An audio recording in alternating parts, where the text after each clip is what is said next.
We are live. You're watching the Merged Marketing Podcast. You're listening to the Merged Marketing Podcast. This is episode 191.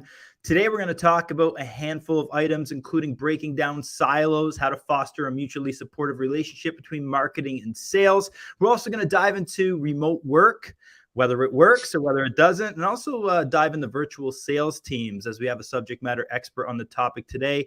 With me today is Sean Campbell. Sean, welcome to the show. Thanks for having me on. Definitely. Sean's coming to us today from Oregon, not Oregon. Yeah, that's correct. Depending like we joked at the start, I think historically, at least in the United States, like anyone who grew up east of the Mississippi, which was me because I grew up in Illinois, we all said Oregon. And once you get west of the Mississippi, it seems everybody calls it Oregon. I don't know. Maybe they got tired on the journey and they wanted to drop a vowel, like in the way they said it. It's like, honey, it's been a long enough trip. It's Oregon. I don't know. But like you don't say on here. Right. It's almost the easiest way to know you're a transplant, right, or you're just visiting. The other problem with Oregon, I would say, is that it's the state people forget is between Washington and California. I've had that problem before. Nice. It's like, you guys are in California? No. Seattle? No. Oregon? Oh, what's that?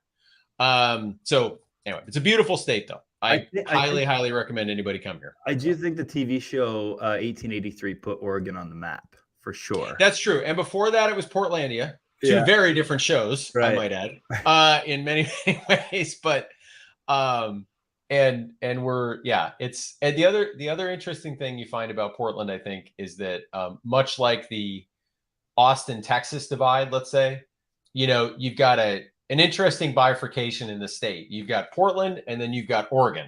And they're not really the same. And that's not saying anything political. That's like an observable fact you could get out of an encyclopedia. And it's much like kind of Austin, Texas's relationship to Texas. So it's an interesting state on that level too, just from a kind of demographics and kind of leaning standpoint. Thank you for that geography lesson, and that's awesome. It definitely educated me. I don't think we've had any guests on the show from Oregon at all. Don't know a whole lot about it, but one thing is probably quite similar, and that's the way we look at B2B sales and operations and the topic that we're going to talk about today. Firstly, though, Sean, maybe we can talk a little bit about some of the common challenges that might arise when marketing and sales teams are working in silos. Because, I mean, at my company, it's a boutique agency, right? Marketing and sales really fall under my umbrella. But in bigger companies, they do perhaps work in silos, and there's some challenges that come with that. Yeah. Well, I mean, let's start with probably the first problem, I think, because to me, I'm really passionate about strong communication. And I think really, honestly, you could almost take the first problem that sales likes to talk and marketing likes to write. And even right at that very beginning, you have kind of a dichotomy, right? Say you're in a meeting talking about what you should do with a buyer persona. How you should engage with them. And sales will tend to talk about stories, almost as if we're around the proverbial campfire of 3,000 years ago, right? And we're telling stories. Does that make those less valid? No, actually. I say that B2B sales is running a never-ending qualitative research study. Some people are more cognizant that they're doing that, and they treat it more as an objective exercise, and sometimes not. I mean, I wouldn't be the first person to say that sometimes a member of a sales team might be biased in some way, right? But conversely, marketing doesn't always have open ears to those stories. Marketing will turn to the data, and they'll bury themselves in everything from Google Analytics to, ABM reports to, whatever their favorite dashboard is of the day.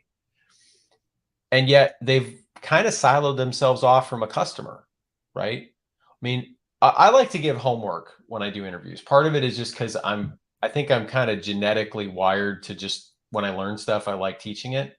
I've sometimes said I'm pathologically almost incapable of learning something and not wanting to turn around and teach somebody it. And I think if you took a poll in your company, when was the last time a marketer was on a sales call? That number would be infinitesimally low in most companies. And at least in our company, now, admittedly, we're a smaller company, but I don't think this is a problem of scale. I think this is a problem of will at the senior leadership level and focus, frankly. Um, I think you just make that a standard part of the employee review. Hey, marketer, you can show me all the stuff that you've done, but tell me how often you were involved in the sales cycle. Not selling a deal, but observing it, watching it happen, asking critical questions. And the same thing is true about sales. Like, sales needs to spend some time understanding how god awful difficult it is to figure out in a B2B marketing effort what worked. I mean, it's painful. It's hard. And where do they relate there? Like, here's another junction point that is usually not patrolled well by senior management. What's the best piece of data a B2B marketer can get about the leads they create? The best piece of data they can get is a salesperson telling that B2B marketer, what did that lead say about what drew them in to talk to the organization, right? Because we all know the form fill and the fields they fill in. I mean, like, who knows if they were even paying attention, right? They clicked agriculture instead of aerospace, but they still filled out the form, right? I mean, that stuff is a whole different topic. That qualitative, visceral question that sales should be motivated and compelled to ask at a meaningful point in the initial interaction, basically some version of, why in the hell did our marketing even convince you to contact us? And what you'll find there is that's where sales isn't a good partner, right? Marketing is like, hey, this CRM field that says, why did they contact us? Why is it always empty? Well, I was busy. We couldn't get to, I mean, like, it's not just about closing the deal. It's about going back to you are this sensor for the whole company as a salesperson. You are interacting with the customer in a way that nobody else gets to do, right? Absolutely. And you need to feed that back in. And that's a mixture of, you need to be incentivized to do that. You need to be taught how to do that. You also need to be held accountable. Because, like, one of the things I say around here a lot, and I'm paraphrasing a guy named David Maister, nothing's of value unless you enforce it. Nothing. It's useless. You can tell people it's a value all day long, but unless you enforce it. And I don't mean by that like people are instantly going to go run around the value. But kind of sort of, we're human beings, right? I mean, we test the value. I mean, we're boundary testers. That's what we are as human beings. I mean, we're many other things, but that's one thing we are. And once we, and as a leader, if you say that's a value, you have to enforce it. And so where am I going with this? I think, yes, you got the whole cats and dogs thing between sales and marketing, and they communicate differently. So they have to respect each other's communication differences. They have to honestly learn both ways. I would briefly say, we could talk about this later, I think the most important skill a remote seller needs to have these days is to write. And there's super concrete reasons I think that's true, that go a little bit beyond the obvious. But like, so they have to understand each other and they have to relate. But where does that all come from? It's up top. You have to put those values into the team. You know, salesperson, tell me how they came. You don't tell me how they came, something bad happens, in so many words, or you don't get some cheese or whatever it is. Marketer, you don't sit yourself in enough sales calls, and you don't go hang out with that SDR team, and hey, you don't even get on a plane every once in a while to go meet an actual customer. I don't consider you a marketer, because you don't just get to go sit in a tower and just look at analytics reports all day long. And so I think it's that. It's this little diamond, I guess, where you've got sales and marketing on the edges, but at the top, you've got leadership, and out at that point, you've got the customer. And leadership needs to force those sides to get out to the customer together. And when that happens, they understand each other.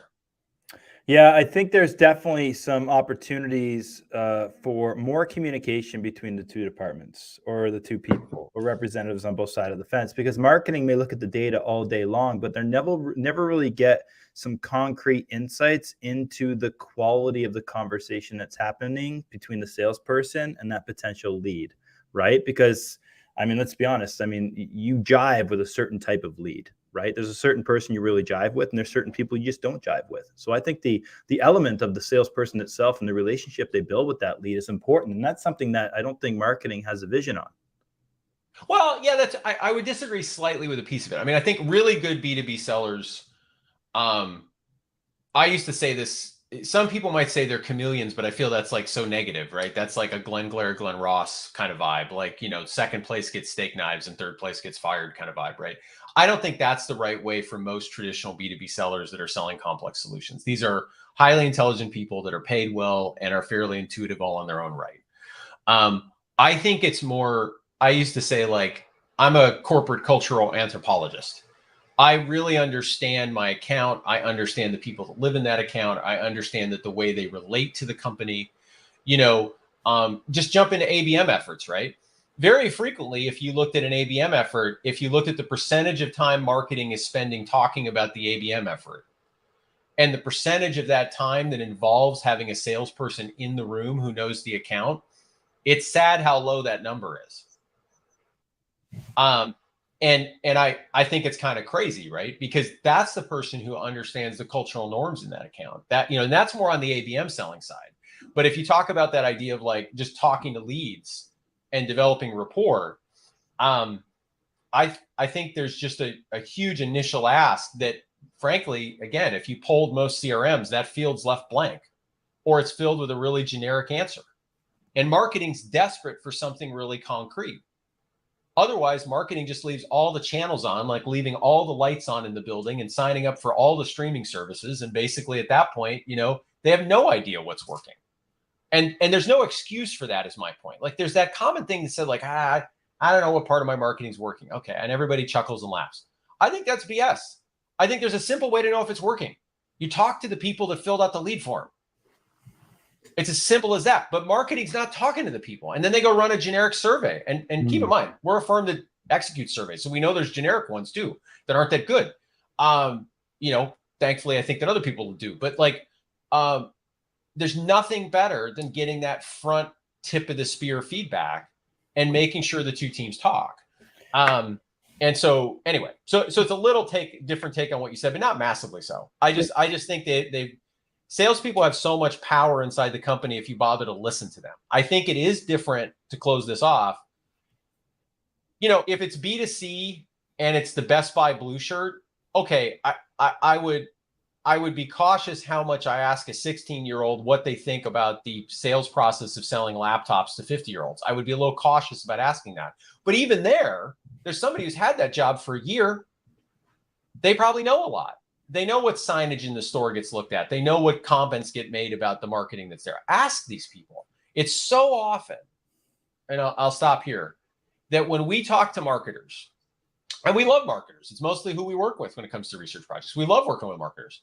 But you know who's the person they never invite to a meeting about the research effort, the kickoff, the subsequent readouts, whether it's buyer persona work or message testing or it's brand studies, I don't care what it is. You know who they never invite? A salesperson until we ask them. They never invite maybe the VP of sales shows up later, but they've got this whole sensor that's sitting out there that could provide feedback for messaging. I don't think you should ever write a messaging framework as a marketer in B2B unless you've had sales review it. And I know some people are like, oh my God. And it's like, sure, I get it. They don't write like you. But I'll tell you one thing, they know really good phrases. Like, I had a client once, we were doing a messaging framework review, and they had invited some salespeople, to be honest, a little bit because we nudged them and said, why don't you invite some key B2B salespeople? And while this may be specific to a domain not everybody knows, because we're just B2B tech, one of the sellers said, when a marketer said, well, what if we include digital transformation and before the marketer could even finish the phrase, the B2B seller said, I think around here, digital transformation should be associated with a swear jar. And the next time somebody says it, they need to put money in it. Where is that feedback if they're not in the room, right? Where is that visceral feedback? Because what that seller's saying is, I've tried that phrase and everybody's tired of it. So y'all got to give me something better than that. Let's talk about alignment. When we're talking about alignment of the efforts made by both departments in terms of measuring success, what's the best way to do that? Obviously communication, but in your experience, Sean, how do you take that a step further? Well, I'll tell you a couple things. Yeah, a couple things I think about metrics in general. I think the biggest problem we have in general as leaders, as a cohort, is we're too willing to add metrics to what we measure. Most businesses these days can be analyzed to a degree that didn't exist 100 years ago. Whether that's dashboards or tools, or if you're a cloud service, you can get so much data on users and their interactions, or take your pick, right? Or you can't confuse your team. There's typically a limited number of ultimate goals that they're responsible for. Every sales meeting I have, we just start with the revenue numbers. Every marketing meeting, we start with the lead totals. The first thing's a little more traditional. I can tell you that the latter one isn't as much. I mean, even when we talk to marketers as leads, one of the classic things we will ask them, if the problem is related to lead gen, is how many leads do you typically produce a month? And I can tell you that, and I almost hate saying this because it's a little negative on our customer base, but it's real. They will skirt the question. And then I'll ask it again, how many were quality leads? And they skirt that question, right? I mean, so I would say on that side, the issue is, I think marketing meetings need to be about the leads foremost. And I know there's people that say, but I don't control the whole process, and I'm not really sure, and I don't control the whole funnel. But ultimately, marketing exists to create a customer. This was said by people long before me, right? And if you don't stay focused on that, and you're in all the other metrics, I think you've missed out. And so I would start there. That's usually where if I was to open up a company and watch the meeting happen, I think you'd see too many marketing meetings where they don't really talk about leads, or they try to quickly get away from that number, or then they start to blame sales because sales didn't activate the leads. And that's where that problem lies. So that's a partial answer to the question. So you can go back to it. I know I didn't get to all of it. No, I actually, what I want to do here, Sean, is switch gears a bit. Because what I do want to talk about is, because this has had a big impact in our business over the course of obviously the last 3 years with the pandemic and the escalation of people working from home and being comfortable working from home. But when we talk about communication between sales and marketing teams, and then you take that virtually or take that remotely, what kind of effect are you seeing that having? Because a knee-jerk reaction is like, well, it's going to have a negative impact because you can't have those face-to-face interactions, sitting at the boardroom table, having those whiteboard talks. So what are your thoughts on that? Well, here's the interesting thing about that. And I'll be honest, I even did a podcast interview recently where normally I don't get in a tussle with the interviewer, and it wasn't really that. I mean, I can count on one hand where it's gotten like we really aren't on the same page about a topic, and it was a good dialogue. But here's the thing I noticed: this person just had a personal preference for being in person that they couldn't validate actually was having the impact they thought it was. Like, let me give you an example about in-person versus virtual, right? Just to take one off the top, and then I'll go right back to what you said. What's a common thing? We can't be quite as creative when we're virtual, right? And somebody will say, well, you got the conference room and the whiteboard and whatever. And I go, I think we were creative before whiteboards. I think we were creative before office chairs. I think there's a lot of creativity that's been done over the phone over the years. Creativity is about listening and engaging and having multiple inputs into your brain from separate sources. It's about opening yourself up to possibilities, and it's about engaging in good repartee. That doesn't require you to be in the room necessarily to do that. And so to go back to sales, just to get away from that for a minute, I don't have a graph of it, but I could make it if I'd bothered to start it in year 2000. The size of the deal that I can sell virtually to Fortune 100 companies, which I have an extensive experience actually selling to, has grown bigger and larger every year. And the number of people that I've had to meet in person to close those deals has basically fallen to zero. There was a time where I had to meet at least somebody. Like, you go back to 10 years ago, it was kind of hard to close the deal unless you met at least one person along the way, right? Maybe a significant person. And there was a time before that where you had to meet a lot of the people, right? But I would say the biggest hang up that when people are looking at the problem and they're like, but I'm not being successful. I'm not being successful virtually, right? Sure. Is it hard to get the same emotional kind of pickup and read when you're looking at a Zoom window that's maybe only 300 by 300 pixels when you divide the screen by the 8 people in the meeting, right? Sure, I get that. But there's a lot that's still there. I mean, there's tone, there's kind of the way people communicate and pauses and stops and starts. I mean, we all know that we can pick up a lot, even if we just shut our eyes and never looked at any of the video. But here's the thing I think that hangs people up. I think it's that salespeople don't know how to write. And while that's a known thing, it wasn't so exposed until COVID for so many people. I had a client say to me one time, and he wasn't trying to be a jerk about his own company. I think he was just trying to be forthright and objective. He said, I had no idea I worked with so many stupid people until they had to write me emails to convince me to do things. And what he meant was, instead of that conversation in the hallway that's like, hey, John, that thing that we talked about the other day, I mean, we're kind of on the same page about it, but I just, I'd like to take a trip to, how in the hell do you write that? Mark Twain once said, I would have written you a shorter letter, but I didn't have the time. It is a skill to convince somebody through writing. And do you know who holds the key to that? Marketing.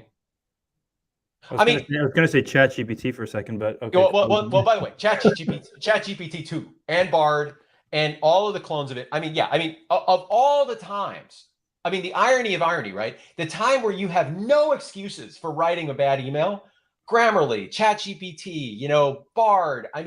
A million tools. I'm not calling these out because I got a stake in them. I'm just thinking it's AI, writing tools, Copy AI, Reggie AI. You go through the list. There's a million of these things, right? And there's no excuse for writing a bad email anymore. Now, I'm not saying those tools make a great email. I think we all know that they, like all things, you'll have to add a little bit of your own sauce on top of it, right? But I think you talk about partnership. That's where you got an interesting relationship that isn't always built up as much as it should be, right?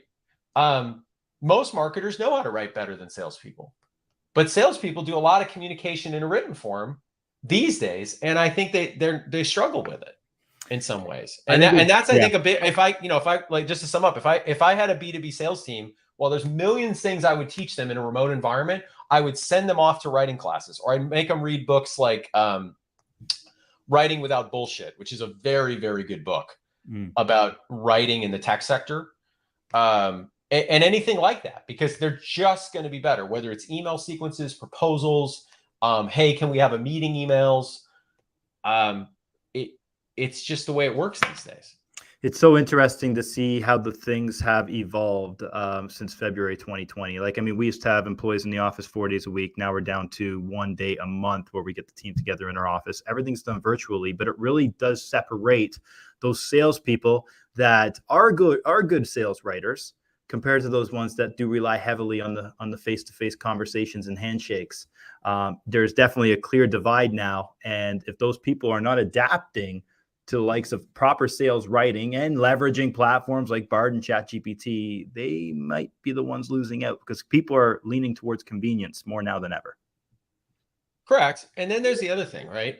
Sales of any job is, I've always said, the ultimate meritocracy. And what I mean by that isn't so much like, you get out of it what you put in. I mean something kind of related, but a little bit different, which is that you can have somebody work 20 hours and outperform somebody who works 60. I don't really know of a job like that in most things. Maybe, coding for sure, development teams. There's sometimes kind of a genius who just can write on a weekend what would take a whole team a month.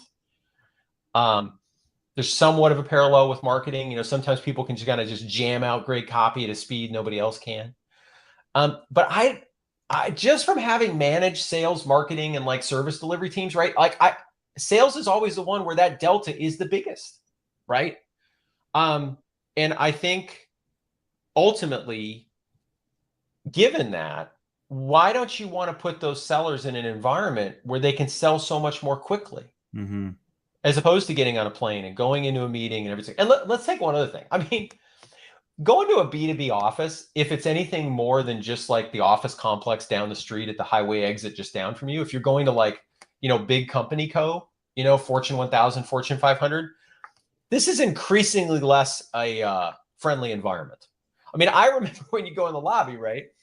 Now maybe this is unique to tech, but like back in the day, right? You could pretty much just walk into the building. I mean, you said hi to the receptionist and you just walked down the hall. Well, then all of a sudden became the security keys, then became the security walls, then became like in some companies, you sign an NDA while you're getting your visitor badge. In some companies, you don't even get to go in the building anymore.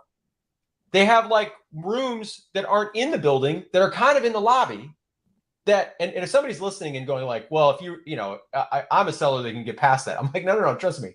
There's places where like and I won't get into which companies right now, but like you just don't even really get inside the cloistered rooms, right? So you got to ask yourself, like, what am I doing? I'm getting on a plane doing all that at the end of the day, right? And then you got to flip it around with, if you're constrained with where you can be geographically, I would rather sell where everybody is versus where I can be. And that just opens up a whole bunch of more markets and things like that. But it does come down to like really strong verbal communication on the front end, right? And sure, you can use ChatGPT as your partner, but to get back to marketing and sales alignment, you can use your marketer friend as a partner because they probably know how to write better than you as a seller. I would bet. 100%. And you know what, Sean, we could probably go on for a Joe Rogan-esque episode, but the format of this show is not that. So it's totally understandable. Yeah. But if our audience has any questions for you, Sean, what's the best way for them to get in touch? You can go to cascadeinsights.com and you'll see me there as the CEO. So you can connect with me through the site there. Or you could just email me at Sean, SEAN, at cascadeinsights.com. Awesome. Sean, we end every episode with the same question. That question is this: if you could choose one person, dead or alive, to represent your brand, who would it be and why? Represent the brand.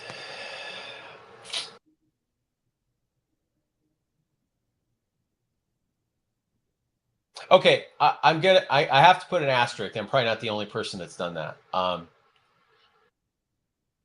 Given I'm a historian in some ways, love reading everything history related. I'm well aware that people are, let's just say, children of their time, right? So if I go back into history, anybody you could look at and say, but they did X and Y, right? And I'm just going to leave it at that. Like, times 100 years ago are different than now, and they're different 100 years ago in the future, right? So leaving aside that point, I would probably pick Churchill because I feel like, while he was a man of his time, and we can point out many flaws, his communication skills, if you study the man and the things he said at the right times, not just the stuff that we all know about, so much owed to so few, kind of stuff. I mean, if you look at what he said, even the way he prepared for a speech, I'd recommend people look into the way he went about doing that. There's a lot to learn about really good communication. And again, definitely a man of his time in both good and bad ways. But from an ability to, between the ears, communicate really effectively, because we're pretty passionate about strong communication, I think that would be pretty cool. But again, he's long gone, so that's not really going to happen. No, you know what? That's somebody I would think about. 191 episodes, and not one person has picked Churchill, believe it or not. And you are the first. But what's funny is if you just Google motivational quotes, more often than not, Churchill is going to be like, oh yeah. Right I mean, this is a guy that said things like, "This is not the end. It is not the beginning of the end, but perhaps it might be the end of the beginning," which might be a good way to end an episode too. Yes, I'm a rugby guy. And he also said soccer is a gentleman's game played by hooligans, and rugby is a hooligan's game played by gentlemen. There you go. Right, no, exactly. We can do 30 minutes on Churchill quotes, probably, right? If we wanted to. Awesome. Cool. Sean, thank you so much for your time. Thanks, man.